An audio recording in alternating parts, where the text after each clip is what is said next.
Hi. Yeah, I'm Robert. And actually my title is a little bit different, but it's sort of the same subject. But I'm not talking about 2027 for reasons you'll find out in the talk.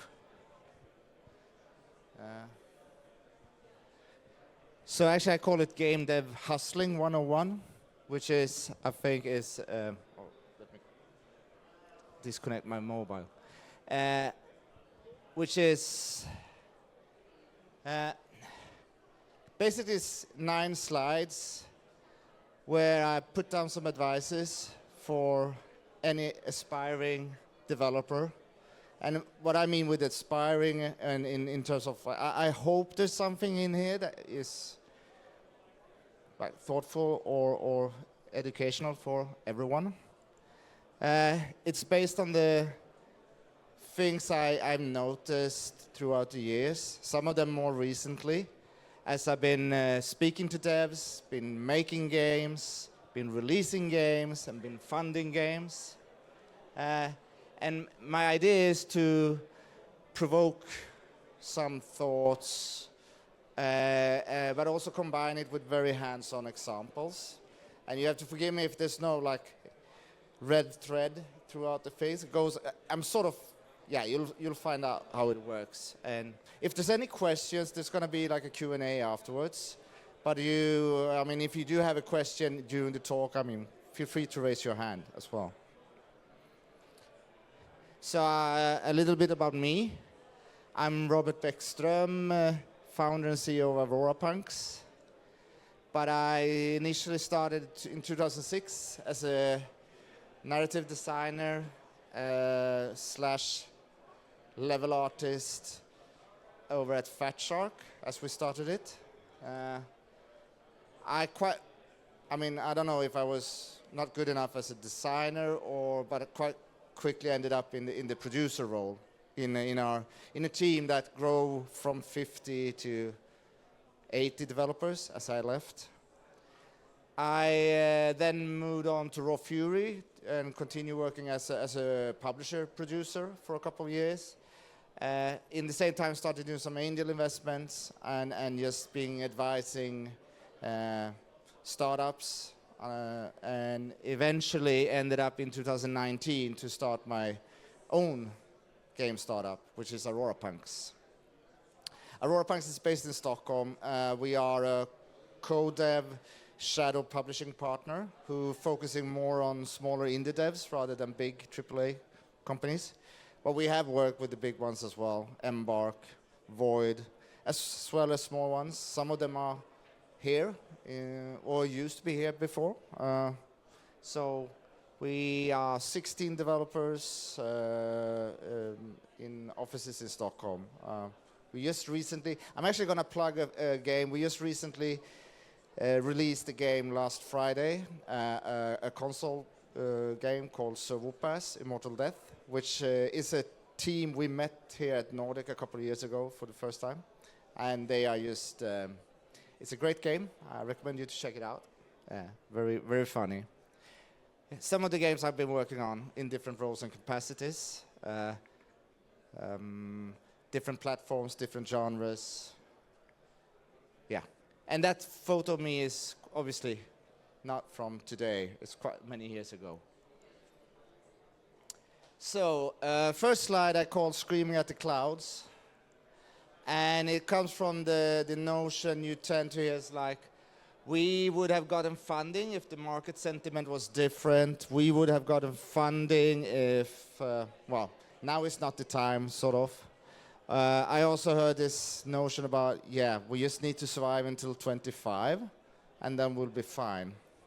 I think, and I mean, I'm not alone in this, I think this might be the new normal, which is just a rather bleak perspective of things, but it is what it is, and there's no use for us screaming at the clouds. And I think we just need to adapt to this new environment in terms of how we approach game development, how we approach funding of games, and in general, like how we approach the whole ecosystem that is games. So another important part of this is I like to say it's like we're actually selling something that no one needs. This is a photo from Moscow in '92 where people were still lining for loaves of breads. Your game, my game might not attract those lines. And the reason for this is obviously building an audience in a mature market, which we are in now, is super tricky.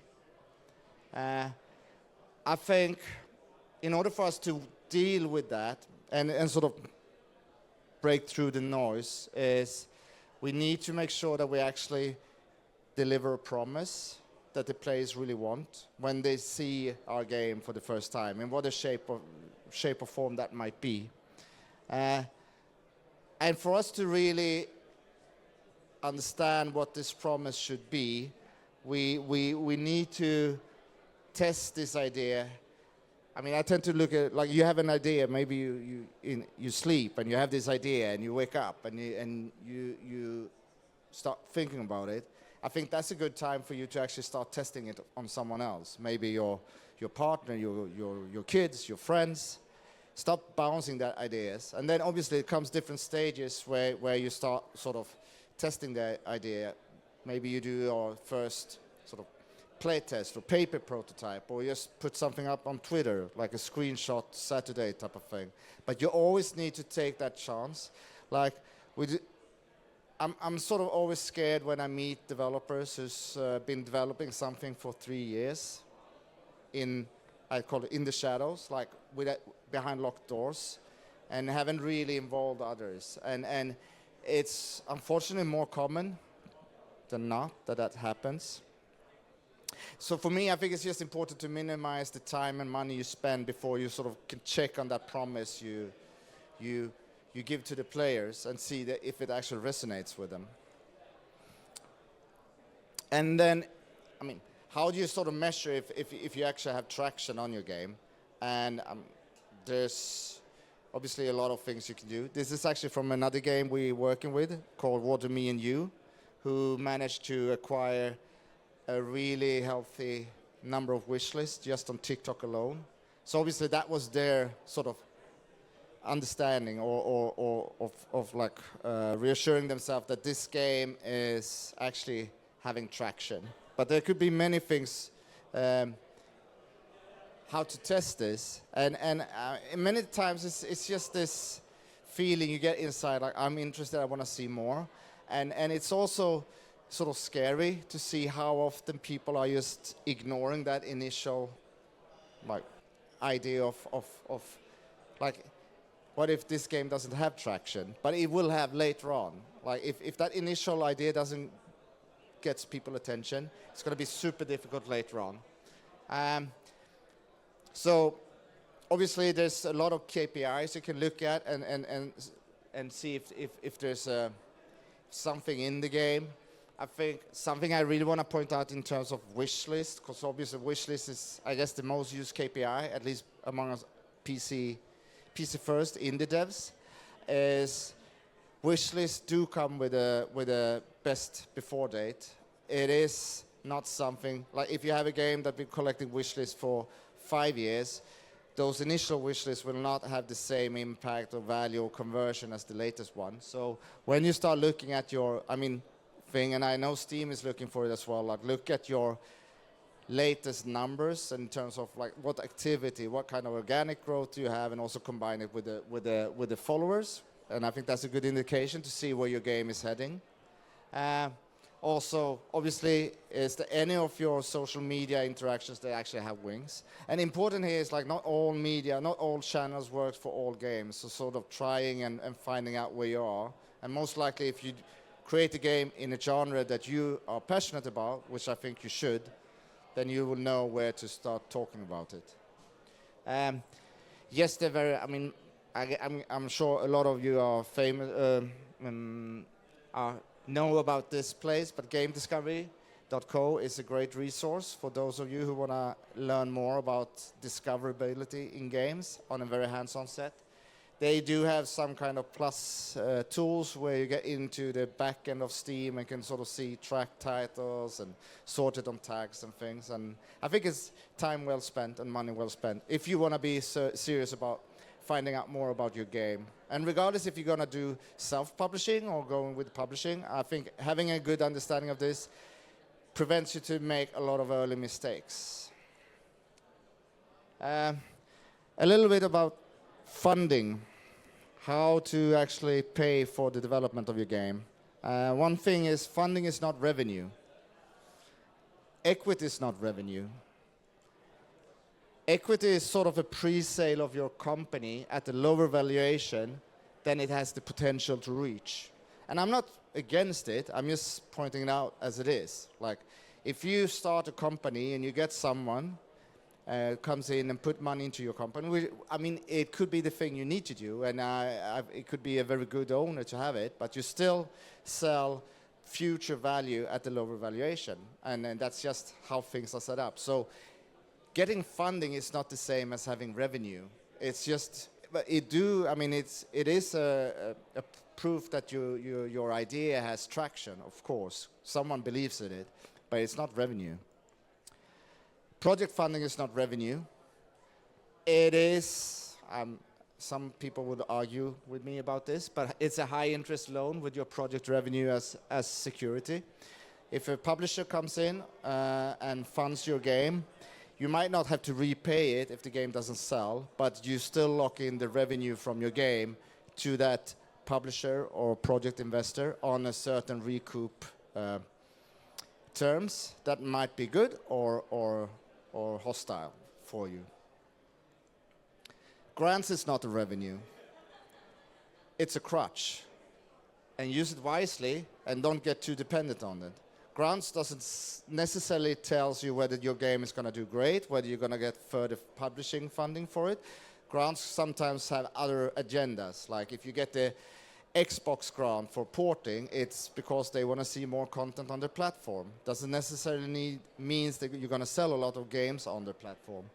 If you get a regional grant, it's because they might believe in your game, but it could also be that you want to do something for the region or show numbers. So I think grants is great, but it's not revenue. Pre-sales crowdfunding, it's actually revenue, but it's sort of a advance payout of your revenue. So if you do a Kickstarter or if you get if you do a pre-order or get a money guarantee of something, it sort of takes from your future sales of your game, which is the real revenue. So you need to have understanding of that when you start selling things. Like if you start using that money to fund the development of the game, which is good, I mean, totally fine to do, but it's still sort of, it will potentially cannibalize on your post-release sales. Bootstrapping. Okay, so this is like a little bit on how to approach this fact that it might be quite difficult today to find funding in whatever shape and form. And I think key if you start your company is to start thinking about revenue from day one. When we started Fat Shark in 2006, funding was not that easy to get hold of, especially not in games. So we sort of had the same approach as when you start a restaurant or a construction company or whatever. Like you sort of expect yourself to be seeing revenue from the day one. And we did it first by not quitting our day jobs. So we sort of had other incomes. And then eventually we transferred ourselves into the company and started selling services from that company as part of our day jobs. So, yeah, consulting, work for hire. Having this mindset is beneficial for you for several reasons. I think it's very educational, very good. It builds your skill set to work with external partners. Obviously, it's great for your cash flow. And if you come to a situation where you can also build a war chest, it is such a, or even being able to work on your game in the same time as you have revenue that cover for your burn rate, you are in a great situation. Like then the biggest challenge for you is that the game never going to be completed because you don't have a sort of a deadline or a monetary deadline. But I rather have that risk of not never being done with the game than sort of knowing that this is the time where our funding is out and we need to release the game whatever shape and form it is. I'm coming to this point a little bit on, but if you actually manage to survive these initial years with your studio, you might come to this beautiful thing where you start seeing rev shares from your previous titles. I call it back-end revenue. And having that as a goal, try to get your game out on as many platforms as possible. Try to retain the revenue from these games and grow it. It will actually start seeing some wonderful numbers a couple of years down the line. You could potentially end up in a situation as many publishers or bigger game studios are, where back-end revenue or passive revenue is sort of able to fund whatever they want to do next. And then obviously, in the beginning, is the sort of the solution of doing noodle life type of thing. And I mean, it's just a fact that you need to ignore. Like, once again, we're selling something that people don't need. We need to sort of show passion for what we're doing to get other people to get interested as well. And yeah, repeat until you have a success. That's sort of the grit. It's quite important to just continue trying. It might take, I think it took 7 years at Fat Shark before we had our first sort of major success. And those were 7 years of ups and downs and sort of both, like, obviously wins and gains, but a lot of challenges as well. So one specific thing I really want to point out is sort of the funnel. Always keep track of the funnels. I think funnel is, as an idea or concept, you can apply it to a lot of things when you do in games development. I'm just going to highlight 2 things here. Obviously, you can go into a lot more details in this. But there's, like, what I see, the development funnels, and this sort of approach when you look at the game from a project management perspective and scoping and when to cut features or how to scope your features.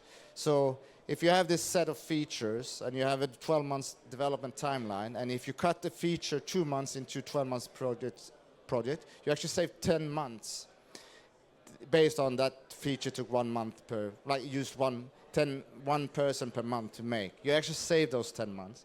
While if you cut it 11 months in, you wasted 11 months.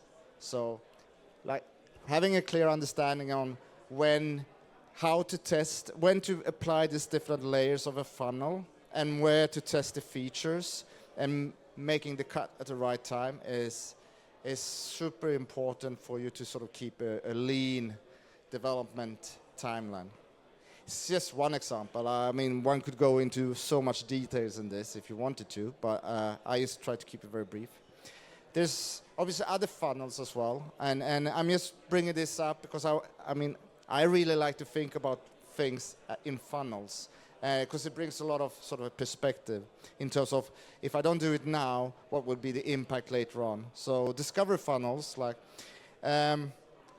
let's talk about let's say your Steam store page. If you sort of fail or if you are sloppy with your work on your Steam store page, you will lose a lot of potential players who then wouldn't get far enough to actually start your game.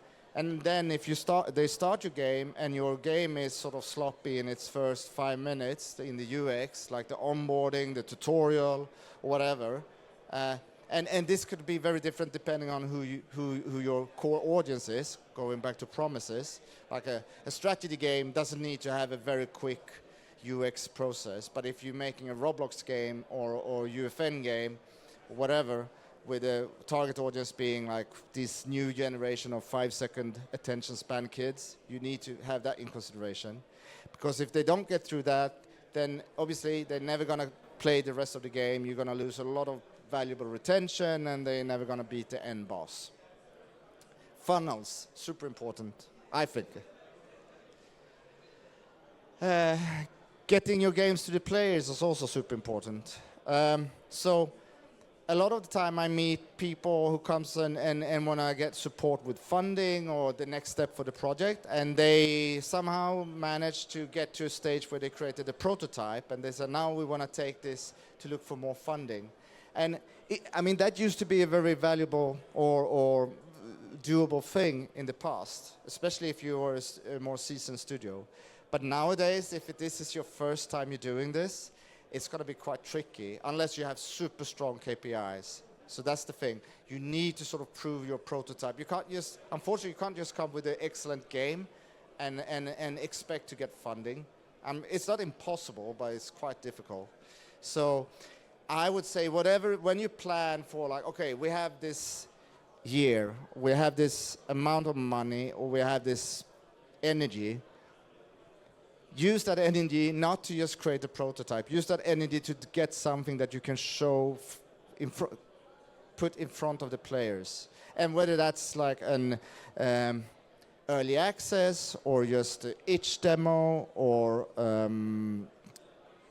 whatever, just or actually managing to get some grants or from the platform owners, or if you manage to get a Chinese publisher who offers you a money guarantee or something, all good. But you need to get to that stage, because just expecting to get publishing funding today with a prototype it's difficult, depending on your track record and genre, I should say. I touched upon this a little bit before, the power of back catalog or like revenue from previously released titles.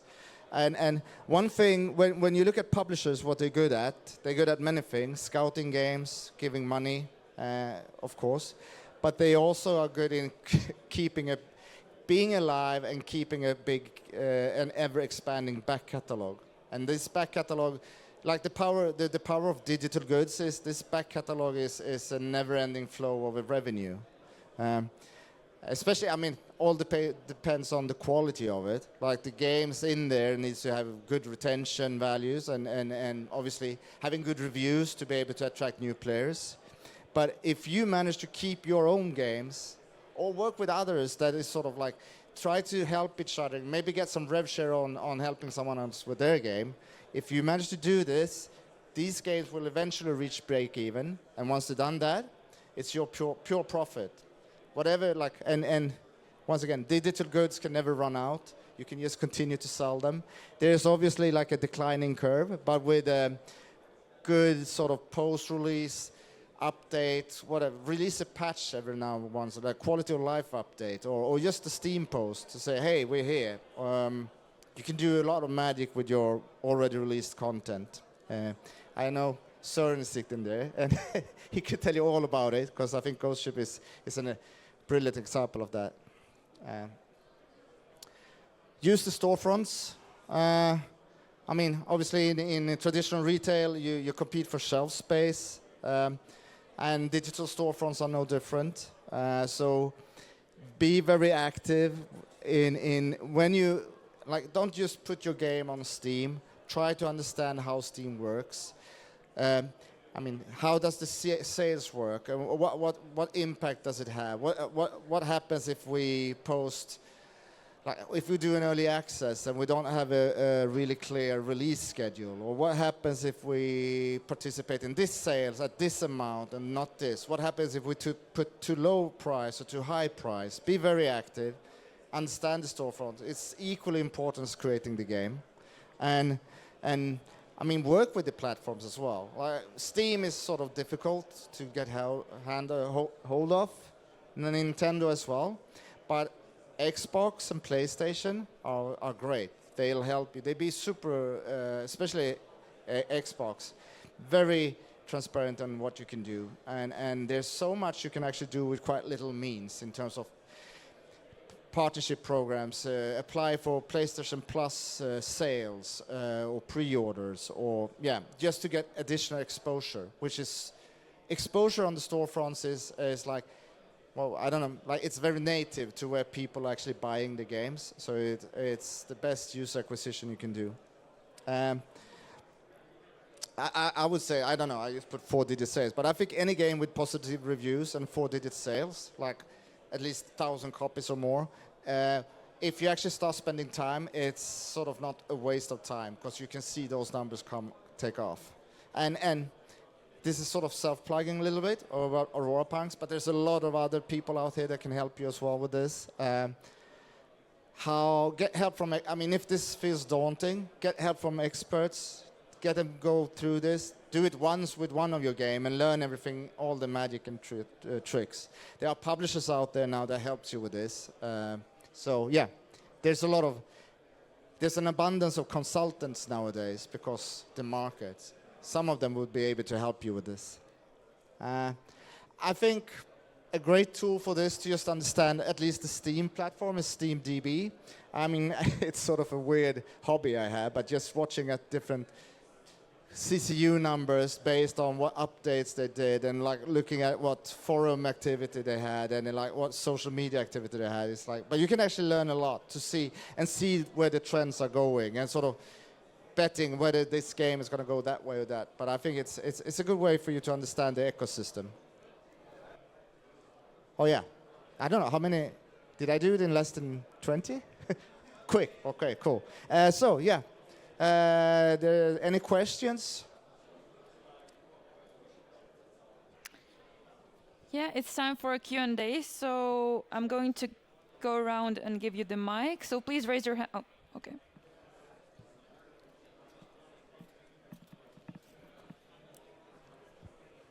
Here you go. Hello, Veli-Pekka from Critical Force. What is your advice to very young university student teams that are developing PC games on Steam and they don't have any money? They don't have any kind of possibility to get any kind of consultation gigs because they are not experienced enough. So how can they get the game done after graduation because they don't have a job? And if they make a company, they don't get if they found a company, then they don't get any unemployment money from the state. So what's your advice how they can make their games? Well, that's a tricky one. I think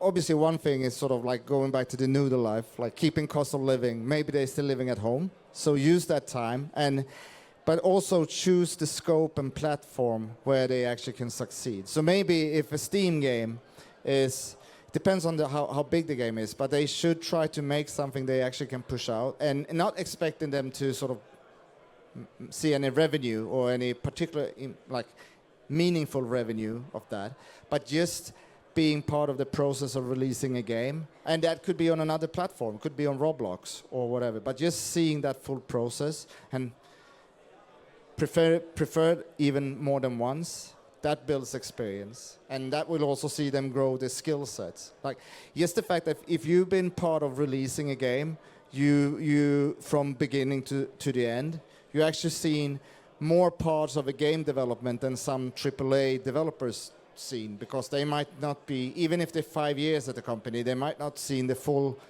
beginning and the full end of a game, and they might also have the publisher doing a lot for it. So for you releasing your game on your own, on a platform, handling all the marketing, PR, the QA, the player interaction, it's a very learning experience. So I would say just try to make it happen to get there. And I mean, there's no magic wand to sort of add money to it. And in fact, I think it's, in a way, pretty good, because I think we see the result now in a market where there was a lot of money coming in, and I think it's better that you actually learn the long way, and eventually you get the skill set to being able to start working with other clients in the game industry, hopefully.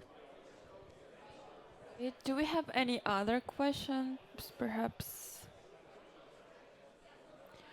Okay, then let's thank Robert. And don't forget to follow Aurora Punks on LinkedIn and visit their website. So thank you very much. Thank you.